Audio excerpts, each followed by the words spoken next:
prijavo sem seznanjena, dokler je ne vidim, jo zelo težko komentiram. Vem, da svoje delo opravljam kvalitetno, transparentno, v skladu s poslovnikom in zakoni.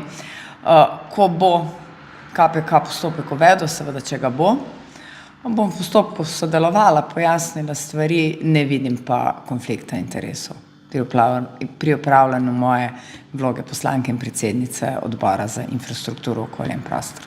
Dejstvo je, da bo poraba elektrike samo še večja in večja, torej verjetno ugasniti luči, prižgati sveče več ni alternativa.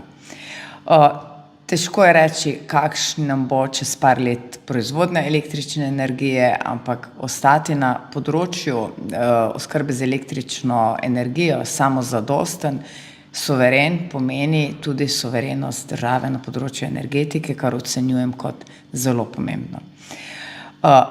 Ali se bomo odločili, da nadaljujemo s projektom JEK2, za katerega se ocenjuje, da bo skupaj z obnovljivimi viri energije zagotovo stabilno oskrbo z električno energijo, je naslednje vprašanje. Za mene osebno in poznavajoč okoliščine je vsekakor pomembno, da se projekt JEK2 razvija dalje. Ker če tega ne bomo počeli, ne bomo nikoli vedeli, kaj smo zamudili, in potem se bo neodgovorno spraševati za naslednje generacije, kaj smo jim pustili. Je pa res, da smo si referendum kot odločitev o nadaljnji rabi jedrske energije v Sloveniji, pa ne zgolj JEK2, zapisali v koalicijsko pogodbo in tudi naš program, zato je prav, da za tem stojimo. Če je zdaj referendum v tem trenutku prehiter ali ne, je stvar debate. Dejstvo je, da tudi ob koncu našega mandata vseh potrebnih informacij, da bi se prebivalstvo suvereno odločilo, ali je za izgradnjo JEK2, ne bomo imeli. Torej, zakaj ne na referendum v tem trenutku, ko je projekt že v teku, ko se projekt zaradi naše vlade, ki je v kabinet predsednika imenovala tudi koordinatorja za razvoj jedrskega programa, nadaljuje hitreje, dejansko nadaljuje še hitreje.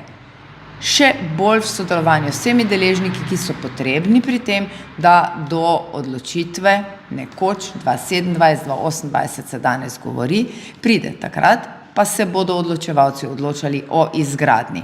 Tokrat se pa odločamo na referendumu zgolj o tem, ali želimo naprej razvijati projekt JEK2, torej ali ima investitor z ostalimi odločevalci na tem področju mandat, da se te investicije v razvoj znanja, v razvoj ekonomskega izračuna, v razvoj tehnologije spusti s vso močjo, se pravi, da bo projekt JEK2 najhitreje dobil tiste končne gabarite, na podlagi katerih se bodo lahko odločevalci odločali.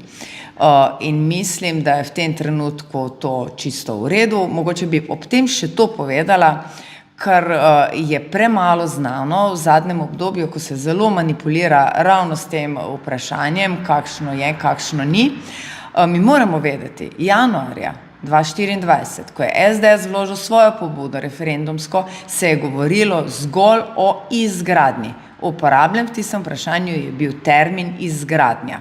Mi smo to vprašanje skupaj z njimi spremenili in šli v izvedbo projekta JEK2, ker to še ne pomeni odločitve za izgradnjo JEK2. In še enkrat, odločamo se zgolj o tem, ali smo Slovenke, Slovenci še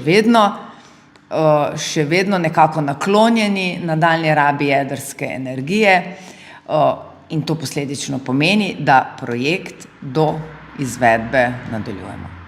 Glejte, prav je, da ljudje razmišljajo svojo glavo, postavljajo neke svoje argumente, ker zelo čudno bi bilo, če bi se dejansko pri tem projektu vsi 100% strinjali. Potem je nekaj narobe.